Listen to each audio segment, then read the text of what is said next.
Hello, and welcome to Lesson 1, Part 2 of CE 3309, Engineering Fluid Mechanics. On the screen is the bottom of page 15 of Chapter 1 of Engineering Fluid Mechanics, discussing what they call the WWM problem-solving model. And I want to briefly bring your attention to that, and then I will present an approach that I'd like you to use for this course.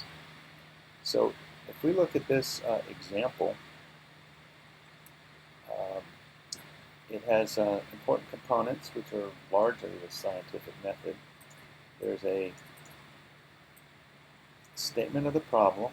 Now this will be the actual problem itself, usually restated in a simplified or condensed fashion on your exercises. This isn't going to work for me the way I want. This sketch here is also important. The sketch contains a visual representation of the known and perhaps the unknown information. In this particular case, the sketch isn't very interesting other than recording the volume of the tank and so forth. There's a statement of a assumption or a flat-out statement of what governing equations are going to be applied. There's the state the goal, which is to find the unknown. So this first part is a visual given. This next part is a find. And then there is the actual procedure to go from the unknown, from the knowns to the unknowns. And when it's done, there is a completed result. We're basically going to replicate this problem shortly. And then this last part's really important, is to sort of get in the habit of a review or summarizing the work you've just done. Not so much on these homework assignments. You'll find that challenging. You'll make something up, and that's fine. But in practice problems, you want to actually state what the next step would be to find the solution, because it's quite unlikely that your first cut is going to be not correct, thorough for the problem of interest. Okay, so the systematic method in this class is a variation of this, and the important components are 7 things. The first thing is the problem statement. The second is the sketch of the situation. That's like the free body diagram you had in your engineering mechanics classes.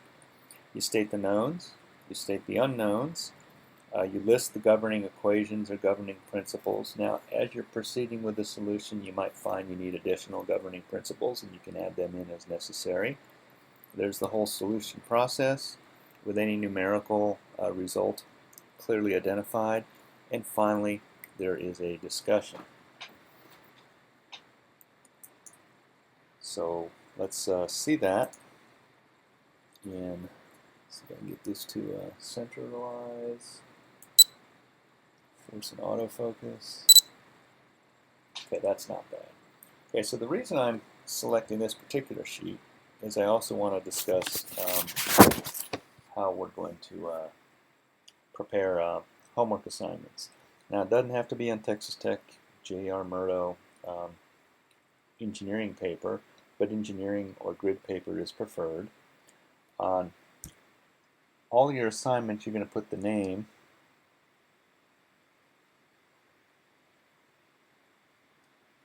So here's my team name, and you put the date, 9 July 19, course CE 3305, and you can keep track of the sheet numbering, and we don't know how many it's out of yet, so you would initially leave that blank. Let me see if I can zoom in on that. That's not the right click-a-doodle. There we go. So that upper right-hand corner looks like that. And as you proceed, there'll be sheet 2, 3, 4, and so on.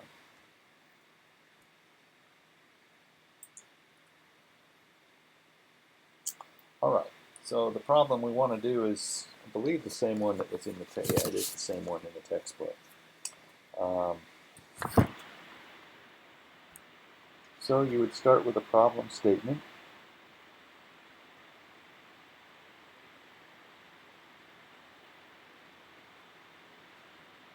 It'd be a sketch.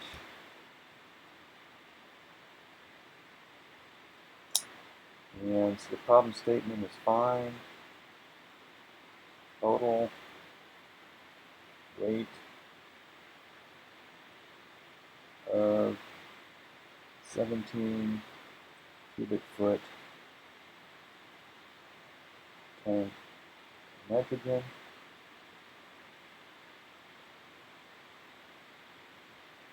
at 500 pounds per square inch absolute. Vessel itself weighs 50 pounds.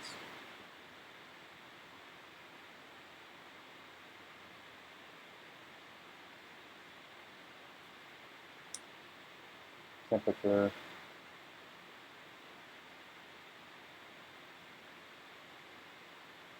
is 20 degrees Celsius. So there's our problem statement. It's probably about the same as the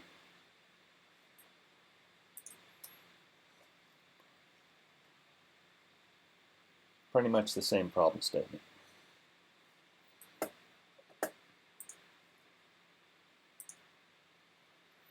And again, I can zoom in on the problem statement part. So finally, there's nothing really to see here. Write it out clearly, because years from now, this may be your record of your work. At least in the United States, all the work that you do on an engineering project needs to be documented so that there'll be somebody to sue if things go wrong, as well as a way to protect yourself so that you're not that somebody that gets sued, it's somebody else. So let's go ahead and make a sketch. So here's my tank. I'm going to go with a cylindrical tank because they used a spherical one, and I just got to be different. And we know that the volume of the tank is 17 cubic feet. The pressure is 500 pounds per square inch absolute. Temperature is 20 degrees Celsius, and that's an interesting conundrum here because we have imperial units, SI units. That happens more often than you can imagine. Next, we want to state our knowns. We know the volume, 17 cubic feet. We know the pressure, 500 psi absolute. We know the temperature, 20 degrees Celsius. And we know the weight of the tank, 50 pounds. With a symbol LBF as pounds force to keep it distinct from another unit called pounds mass. There's also kilogram. There's kilograms force and kilograms mass. So this concept is not an imperial unit only thing. Next, we state our unknowns.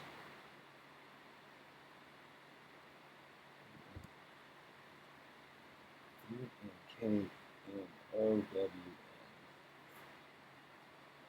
The weight of the gas, weight total, which is equal to the weight of the gas plus the weight of the tank. And finally, we want to list governing equations.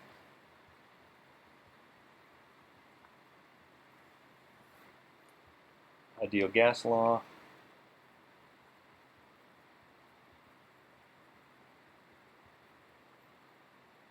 Pressure times volume equals mass over molecular weight ideal gas constant times temperature.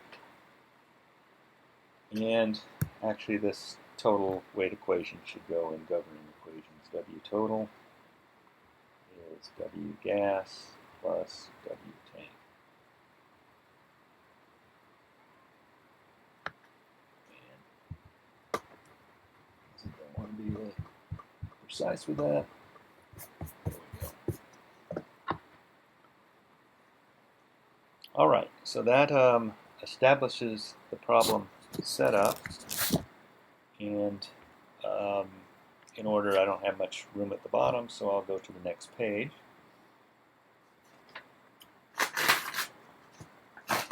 And we prepare the next page the same way. My team name,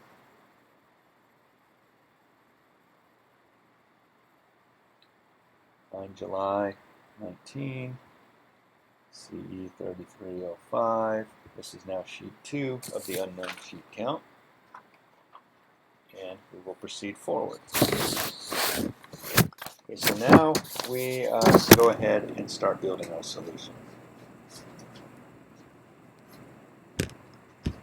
Well, we know that the weight of the gas is equal to the mass of the gas multiplied by the acceleration of gravity. That could very well go in governing equations, but in this case it fits the solution good. What's up, Mercy? Saying hi to everybody. Mass of the gas can be obtained from the ideal gas law by rearranging the ideal gas law. So pressure times volume times the molecular weight divided by the universal gas constant R divided by the temperature. We go look up the universal gas constant R, which in our book, one way of expressing it is 0.0821 liter atmosphere per Kelvin mole. And we have to look up the mass of nitrogen. I just happen to have somewhere here periodic table of elements, and nitrogen is 14.007 atomic mass units per mole for monoatomic nitrogen. Now the kind of gas we're going to store is going to be diatomic. It's going to be N2. So mass of nitrogen is 14.007 grams per mole. And the mass of nitrogen 2 is 28.014 grams per mole. And we need to acknowledge that the gas in storage is diatomic nitrogen every mole is 28 grams. Okay, so we're going to need the volume of the tank. Ow. In liters.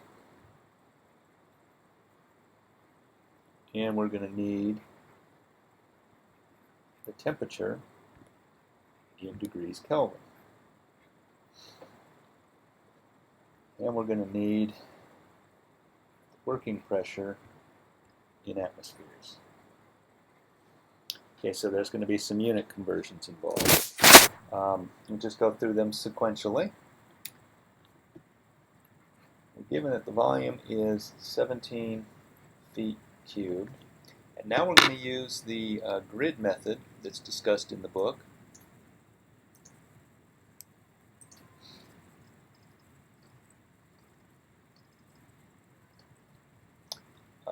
For carrying, canceling, and converting units. And so what we're going to do is use a series of unit conversions which expresses single quantities of units in different values in order to convert our cubic feet into liters. And so the chapter discusses how to come up with the unit conversions. Alternatively, what I do is look them up on the internet. I find this far easier than the multiplication factors, which is the other unit conversion tool, because it reduces the errors. Often with multiplication factors, you're unintentionally multiplying by the inverse of the conversion you actually want to make.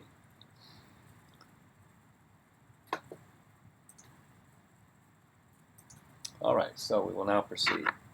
So 17 cubic feet, we want to convert that into liters. To do that, we'll find it convenient to first convert into meters. So 1 meter is about 3.28 feet. But we need to go to cubic feet.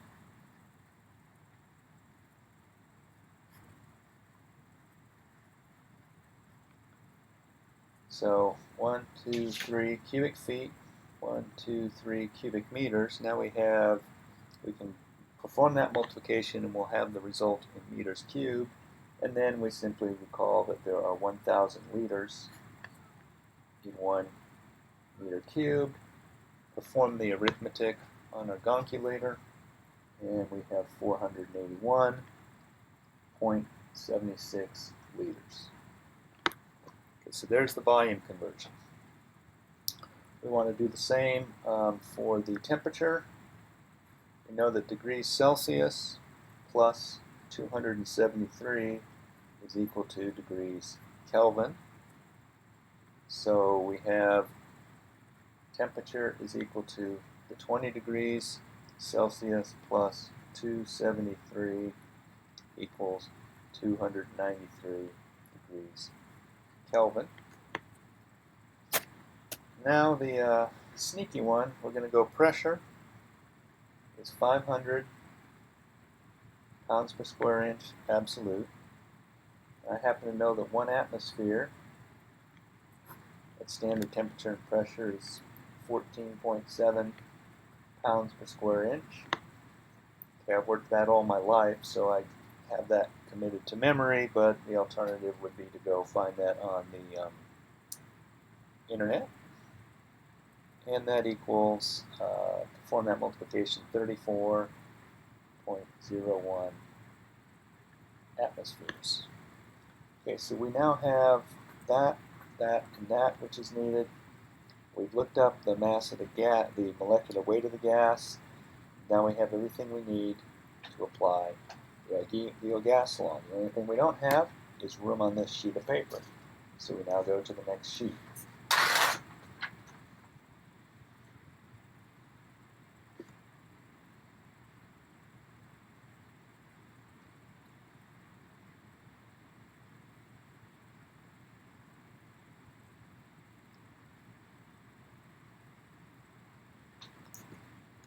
And so we prepare a third sheet. Now, I know this uses up a lot of paper, but with practice, and obviously you're not preparing it for a video, so you don't have to write large, you'll be able to economically fit most of your problems on 2 to 3 sheets each, perhaps even less. It's desired that you do not start multiple problems on the same sheet, so every problem starts on its own sheet. Let's now continue to find the mass of the gas.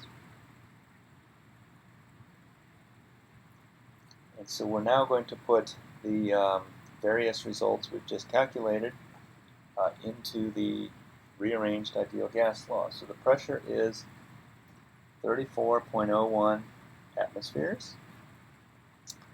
The volume is 481.76 liters. The molecular weight is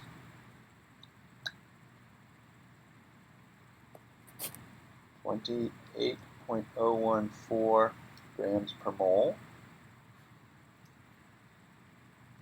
That's divided by the ideal gas constant 0.0821 liter atmosphere per Kelvin mole. I'll show why we're leaving those units there in a second.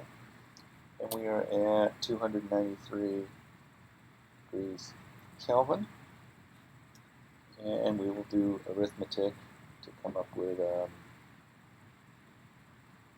grams. I think I can finish it. Quick refocusing here. Okay, so the next thing we want to check is that the units cancel correctly, just the units, leaving behind an anticipated unit. So we're calculating gas mass, mass of gas, and so what should happen after all the units cancel is what's left should be a unit of mass. So we have atmospheres in the numerator, atmospheres in the denominator. We have liters in the numerator, liters in the denominator. This degree Kelvin here cancels with this degree Kelvin there. And we have moles in the denominator of the denominator, and we have moles in the denominator of the numerator, which cancels, and all that's left is grams. So we're pretty comfortable that we've set up the various parts of the equation correctly, and now we can go ahead and perform the calculation. If we perform that, I come up with 19,071.5 grams of nitrogen gas.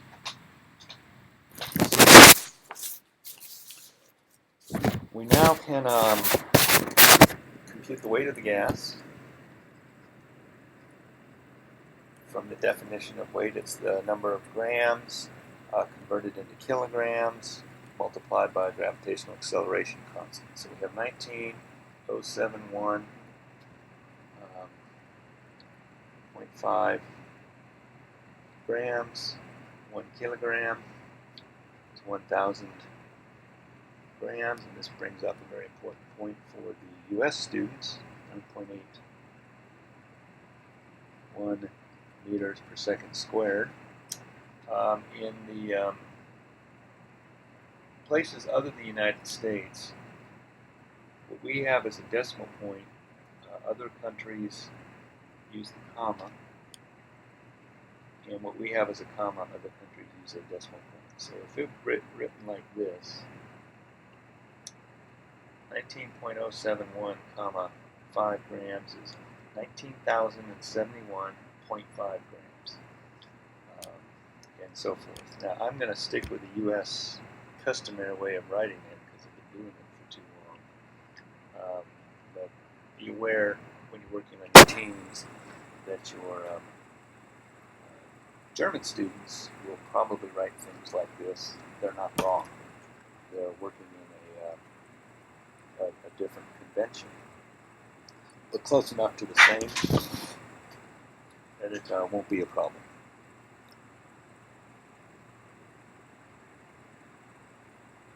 Okay, so performing the calculation, I get 187.09 newtons is the weight of the gas.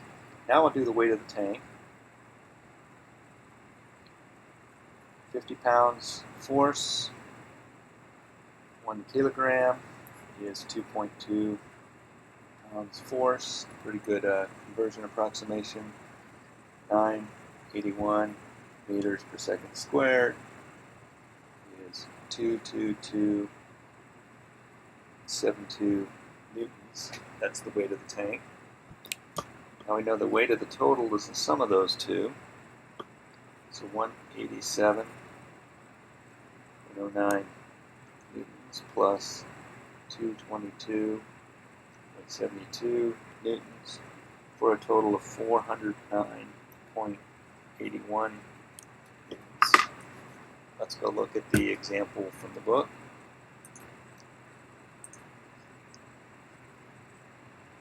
Find it again. Yeah, they're at 409 newtons for total weight. So are we. But we're going to convert it back into U.S. customary units. Okay, now, so it makes sense to convert back to U.S. customary units, namely because the tank weight was given in pounds and the volume was given in cubic feet, so the obvious application is in imperial units. So 409.81 newtons times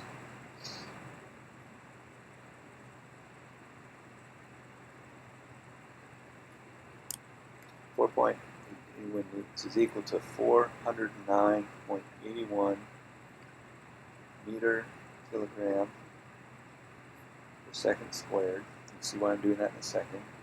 Multiply that by 1 over 981 meters per second squared.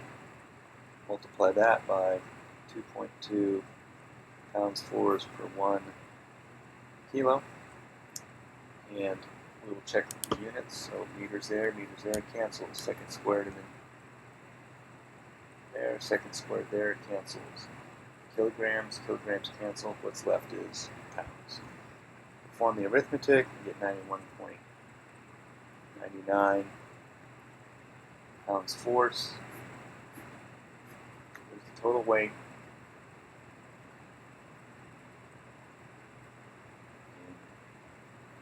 In pounds. Total weight in newtons. And then we will conclude with a discussion. We had to apply intermediate values.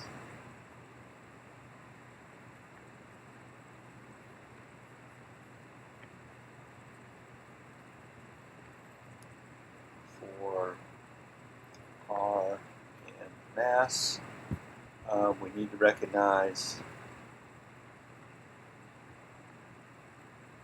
that nitrogen can't be stored elemental, but N2 has 2 atoms per mole. And we adjusted the weight accordingly. Needed table of elements.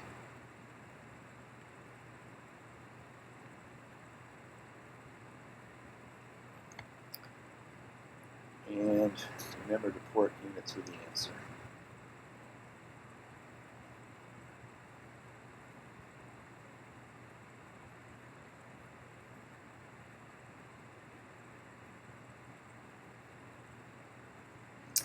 Alright, so that is most of the work done, and now we want to go ahead and looks like we finished it. So we have page 3 of 3, 2 of 3, 1 of 3, and that would constitute the problem solving as well as what a homework solution for your teams should look like. Important thing is each page has this information in the upper right hand corner.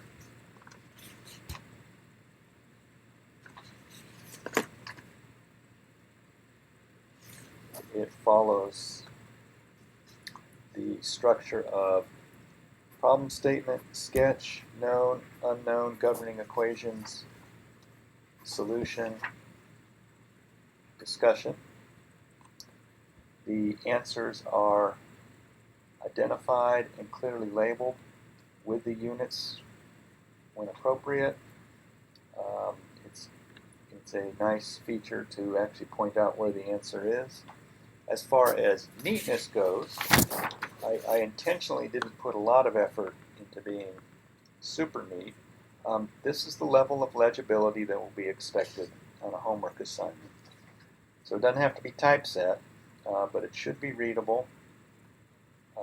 In your case, you'll be scanning them, so it should be at least large enough that the scans are still readable and legible enough that we can work through it.